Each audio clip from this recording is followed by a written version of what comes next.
So, ladies and gentlemen, welcome back to the show. Welcome to the Yamaha Late Night Show. And I see a lot of people standing around here wondering what is going on here. What are they doing, a late night show at this time? Well, yes, why not? We have some fantastic guests here for you today. We've had some great artists from all kinds of genres and corners of the world talking about music and, of course, their cooperation with Yamaha. And now I'm very pleased to introduce our next artist and next guest. He is not only a singer-songwriter, multi-instrumentalist. We're going to talk about that in a couple of minutes. There's probably not one instrument he doesn't play, but also a Grammy award-winning artist. He's gathered millions of followers on social media, not only with his special arrangements of Don't You Worry About a Thing and You and I, but this guy is just amazing. You'll know what I mean as soon as I say his name. So please welcome with a big round of applause, ladies and gentlemen, Jacob Collier. Yeah. Jacob, nice to have you. Have a seat. Yo. All right. You comfortable? Absolutely, very comfortable indeed. Huh? Yeah. It's nice to be here. Nice to have you here. Thank you. Yeah, thanks for having me. How's your day been so far? It's been fantastic. Yeah, I just played a show in there with this crazy looping thing that I've been doing, the one-man show. And that's always fun to bring out. I haven't done that for about 4 months, so it's the first time out of the closet for a while. I was watching you, and I was sweating just from watching, jumping around. If you didn't get the chance to see the show yet, are you still here throughout the entire week? Actually? I'm going home in about 2 hours. In about 2 hours. Yeah. Oh, so that was this is basically the last chance to see you now here at the Frankfurt Messe. So let's talk a bit about where it all started. Basically in your room, right, at home. Yeah, for sure. And that was how long ago? Well, I'm 23, so 23 years. I've always lived in the same house my whole life. It's in North London. Right. Anyone from North London? North London, anybody? No. And this room was always my playground since I was absolutely tiny, and it would be the place I'd go to tinker, to just mess around, play with some sounds and things. So. And that's basically still the place where it's the same room, very same room. Yeah. So it's really like a magical spot for me, and I've been spending lots of time there lately, just creating things after touring for a couple of years. So it's been lovely to sort of reconnect with that space. And you never really had, like, let's say a real teacher. You don't have lessons for instruments. For all the instruments you basically learn, it's all self-taught. Yeah. What do you play? I have a list here. It says like piano, keyboards, bass guitar, drums, melodica, guitar, mandolin, ukulele. Is there anything you do not play?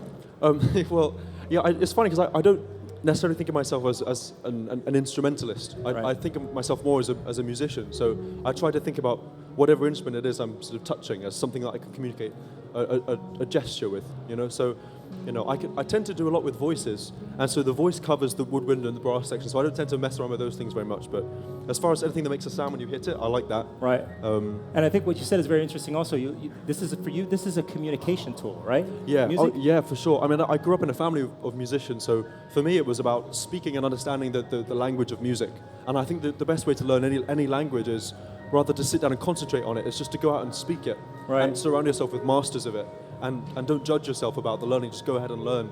So for me, I liked taking charge of my own learning and just exploring where my ear led me. And my ear is still leading me places. It's the same places they've been leading me for my whole life, and I'm just about arriving in some places now, so it's very exciting. So improvising, I guess, is a major part of the whole process, isn't it? I think so, absolutely. Yeah. I mean, like, we're improvising right now. We have a common vocabulary. True. Which is cool. We do, but we're riffing off. And I love taking risks in communication. So, when musical things happen where it's slightly unexpected, I get a real kick out of that, and I've sort of studied the science of how my emotions are affected by different choices, and I've sort of built myself a framework of understanding that everyone builds subconsciously when they learn any language. Right.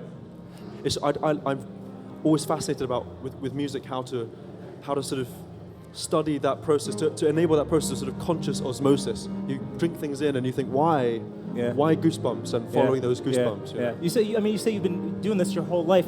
Was there a certain point in time where you realized, hey, this could be my job? Do you consider it as a job now? No, I still haven't got there yet. No. I feel like when I get there, it's disappeared.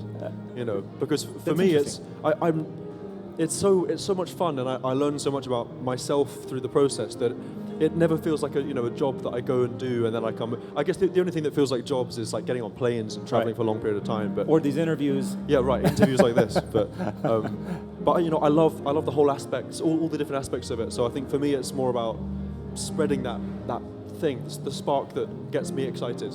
So tell us a bit about the creation process when you go into, let's say, your playroom, where the magic happens. Yeah.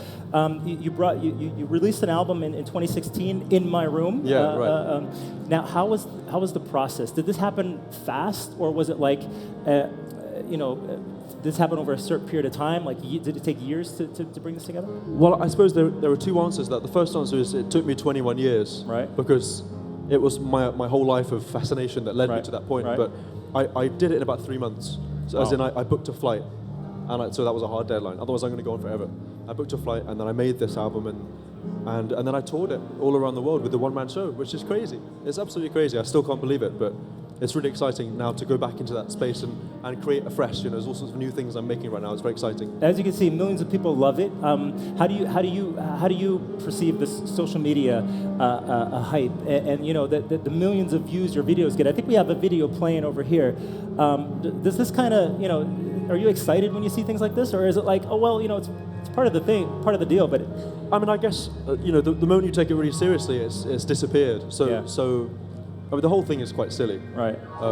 But I try to be as Jacobian as possible with everything I do, whether it's social media or songwriting or playing or teaching or having conversations with fans and stuff.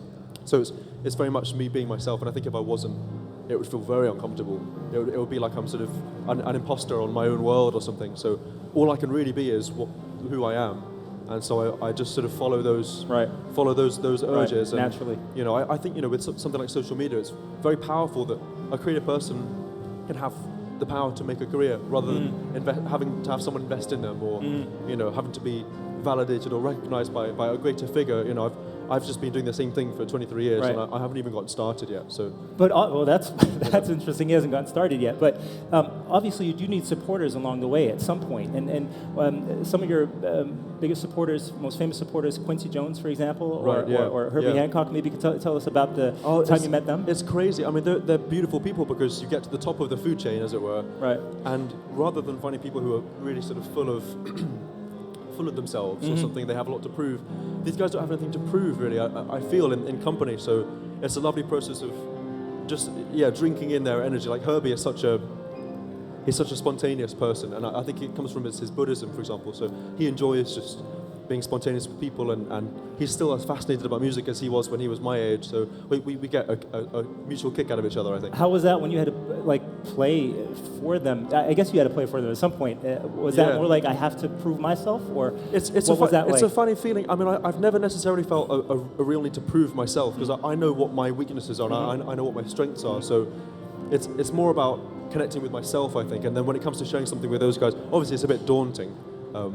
But there's a lot of joy at the source of it, and I think if it was something other than joy, then it might feel a bit kind of like I've really got to do this properly. But I think people respond to things which are organic and things which have life of their own. And for me, if I try and prove something, then the life is squeezed out of it. So I always try at least to focus on the reason why it existed in the first place, which is just this kind of childlike grin that I'm following around. So maybe we can move on to last year, 2017. You actually won 2 Grammys. Is that correct? Really? For your arrangements? I think I did read that correctly and saw it. Did that excite you? It was crazy, man. It was an amazing moment because it was. I did it the way I wanted to do it, and I did it for myself, and I did it on my own terms. And when something that you do in that way is validated with something like a Grammy, then it's like everything comes in a great big circle. It's like, well, I can just do what I want to do for longer. Right. Right. And again, I think if you set out thinking I want to get Grammys and I want to, then it's very strange motivation. But when a Grammy comes along, and lands sort of perches on something that you really have believed in, it's a very powerful and exciting feeling. Just because it's a way of reaching more people, I suppose. So speaking of reaching out to people, we have a couple of people standing here now, probably waiting for Jacob to play. Would you want him to play something? Yes. Yes, huh?